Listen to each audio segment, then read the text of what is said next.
ಇನ್ನು ಮಂಡ್ಯದಲ್ಲಿ ಒಂದು ಘಟನೆ ನಡೆದಿತ್ತು. ಆ ಘಟನೆಯ ಬಗ್ಗೆ ಸಾಕಷ್ಟು ಅನುಮಾನಗಳಿತ್ತು. ಹಾಗೇನೆ ಭಯಾನಕತೆಯನ್ನ ಸೃಷ್ಟಿಸಿರುವಂತಹ ಘಟನೆ ಇದು.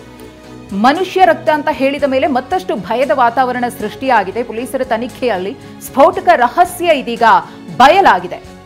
ಮನುಷ್ಯನ ರಕ್ತ ಅಂತ ತಿಳಿದು ಮನೆಯವರು ಗಾಬರಿಯಾಗಿದ್ದಾರೆ. ಯಾವುದೋ ಪ್ರಾಣಿದು ರಕ್ತ ಅಂತ ಅಂದುಕೊಂಡಿದ್ರು ಎಲ್ಲರೂ ಕೂಡ. ಅದಾದ್ಮೇಲೆ FSL ರಿಪೋರ್ಟ್ ಬರುತ್ತೆ. ಮನೆಯ ತುಂಬಾ ಚೆಲ್ಲಾಡಿರೋದು ಯಾವುದೋ ಪ್ರಾಣಿಯ ನೆತ್ತರಲ್ಲ, ಮನುಷ್ಯಂದು ಅನ್ನೋದು ಪೊಲೀಸರ ತನಿಖೆಯ ವೇಳೆ ಗೊತ್ತಾಗಿದೆ. ಇದು ಗೊತ್ತಾಗ್ತಾ ಇದ್ದ ಹಾಗೆ ಮನೆಯವರು ಗಾಬರಿಯಾಗಿದ್ದಾರೆ, ಆತಂಕದಲ್ಲಿದ್ದಾರೆ, ಭಯದ ವಾತಾವರಣ ನಿರ್ಮಾಣವಾಗಿದೆ. ಯಾರ್ದಿರಬಹುದು? ಈಗಾಗಲೇ ಮನೆಗೆ ಸಂಬಂಧಪಟ್ಟವರು ಕೂಡ ಮಾಹಿತಿಯನ್ನ ಕೊಟ್ಟಿದ್ದಾರೆ. ಯಾರೂ ನಮ್ಮ ಮನೆ ಒಳಗಡೆ ಬಂದಿಲ್ಲ, ಆದರೂ ಕೂಡ ಈ ರಕ್ತ ಮನೆ ಒಳಗಡೆ ಹೇಗೆ ಬಂತು ಅನ್ನೋದೇ ನಿಗೂಢವಾಗಿದೆ ಅಂತ ಹೇಳಿದ್ದಾರೆ. ನಮ್ಮ ಪ್ರತಿನಿಧಿ ದಿಲೀಪ್ ಈ ಕುರಿತು ಪ್ರತ್ಯಕ್ಷ ವರದಿ ಕೊಟ್ಟಿದ್ದಾರೆ, ನೋಡೋಣ. ಒಂದು ಮನೆಯಲ್ಲಿ ಎಲ್ಲರೂ ಇರ್ತಾರೆ. ಆ ಸಂದರ್ಭದಲ್ಲಿ ಮನೆಯಲ್ಲಿ ರಕ್ತ ಕಾಣಿಸುತ್ತೆ. ಇದು ನಿಜಕ್ಕೂ ಕೂಡ ಒಂದು ರೀತಿಯಲ್ಲಿ ಎಲ್ರಿಗೂ ಆತಂಕ ಮತ್ತು ಜೊತೆಗೆ ಊರಲ್ಲಿದ್ದವ್ರಿಗೂ ಕೂಡ ಕುತೂಹಲಕ್ಕೆ ಕಾರಣ ಆಗಿದ್ದಂಥದ್ದು. ಈ ಒಂದು ಪ್ರಕರಣ ಸಾಕಷ್ಟು ಕುತೂಹಲ ಕಾರಣ ಆಗಿತ್ತು. ಜೊತೆಗೆ ಈ ಒಂದು ವಿಚಾರವಾಗಿ ಪೊಲೀಸರು ಕೂಡ ತನಿಖೆ ನಡೆಸ್ತಾ ಇದ್ದಾರೆ. ಈಗ ಸದ್ಯಕ್ಕೆ ಪೊಲೀಸರು ತನಿಖೆ ವೇಳೆ ಇದೊಂದು ಮಾನವನ ರಕ್ತ ಅನ್ನುವಂಥದ್ದು ಬೆಳಕಿಗೆ ಬಂದಿರುವಂಥದ್ದು. ಈ ಕಾರಣದಿಂದ ಒಂದು ರೀತಿಯಲ್ಲಿ ಅಚ್ಚರಿಗೆ ಕಾರಣ ಆಗಿದೆ. ಈಗ ಸದ್ಯಕ್ಕೆ ನಮ್ಮ ಜೊತೆ ಮನೆ ಮಾಲೀಕರಾದಂಥ ಸತೀಶ್ ಅವರಿದ್ದಾರೆ. ಸರ್, ಈ ಒಂದು ರಕ್ತ ನಿಮ್ಮ ಮನೇಲಿ ಕಾಣಿಸ್ಕೊಳ್ಳೋದು ವಿಚಾರವಾಗಿ ಅದು ಯಾವುದೋ ಪ್ರಾಣಿದು ಇರ್ಬೋದೇನೋ ಅಂತ ಅಂದ್ಕೊಳ್ತಾ ಇದ್ವಿ. ಆದರೆ ಎಲ್ಲೋ ನೋಡಿದಂಥ ಸಂದರ್ಭದಲ್ಲಿ ಪೊಲೀಸರು ಹೇಳ್ತಾ ಇದ್ದಾರೆ ಇದೊಂದು ಮನುಷ್ಯನ ರಕ್ತ ಅಂತ. ಈ ಸಂದರ್ಭದಲ್ಲಿ ನಿಮ್ಗೆ ಏನು ಅನಿಸುತ್ತೆ ಸರ್? ಅದು ನಮಗೇನು ಗೊತ್ತಿಲ್ಲ. ನಾನು ನೀರು ಮನೆಯಲ್ಲಿ ಮುಖ ತೊಳಿತಾ ಇದ್ದಾಗ ಎಡಗಡೆ ಸೈಡು ಬ್ಲಡ್ ಕಾಣ್ತು, ರಕ್ತ. ಆ ರಕ್ತ ನೋಡ್ದ ಹಿಂಗೆ ನಿಂತಿದ್ದಂಗೆ ಹಿಂಗೆ ತಿರ್ಕೊಂಡೆ ಅಷ್ಟು ದೂರಕ್ಕೆ ಹೋಯ್ತು.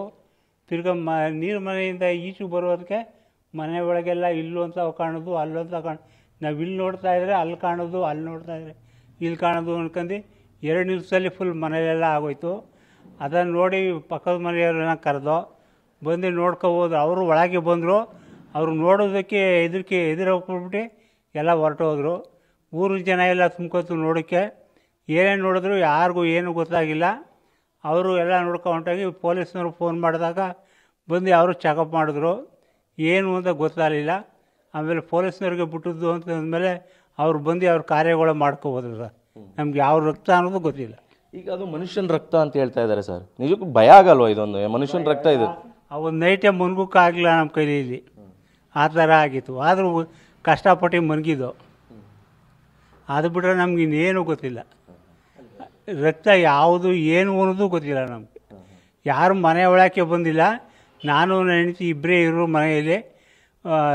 ನಮ್ಮ ತಂದಾಗ ಯಾರೂ ತಂದು ಒಳಕ್ಕೆ ಹಾಕಿಲ್ಲ, ಏನೂ ಇಲ್ಲ. ಅದು ಎಲ್ಲಿ ಬಂತು ಅನ್ನೋದು ನಮಗೆ ಗೊತ್ತಿಲ್ಲ. ಅಂದರೆ ಇದು ಮನೇಲಿ ಈ ಥರ ಆದದ್ದು ನೋಡಿದ್ರೆ ನಮಗೆ ಇವತ್ತು ಸುಧಾ ಭಯ ನಡ್ಕಲೆ ಶುರು ಆಯ್ತೈತೆ ಸರ್. ನಮಗೆ ಅದು ಯಾವ ಥರ ಏನು ಕಂಗಾಯಿತು ಅಂತಲೇ ಗೊತ್ತಾಯ್ತಲ್ಲ ಸರ್ ನಮಗೆ.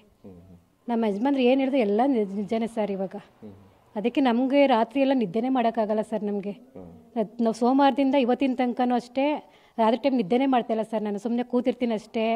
ಈಗ ಮನುಷ್ಯನ ರಕ್ತ ಅಂದಮೇಲೆ ನಮಗೂ ಯೋಚನೆ ಮಾಡುವಂಥದ್ದು ಬಂದೈತೆ ಸರ್ ಇವಾಗ. ಕ್ಯಾಮರಾ ಪರ್ಸನ್ ಗುರುರಾಜ್ ಜೊತೆ ದಿಲೀಪ್ ಚೌಡೋಲಿ, TV9 ಮಂಡ್ಯ.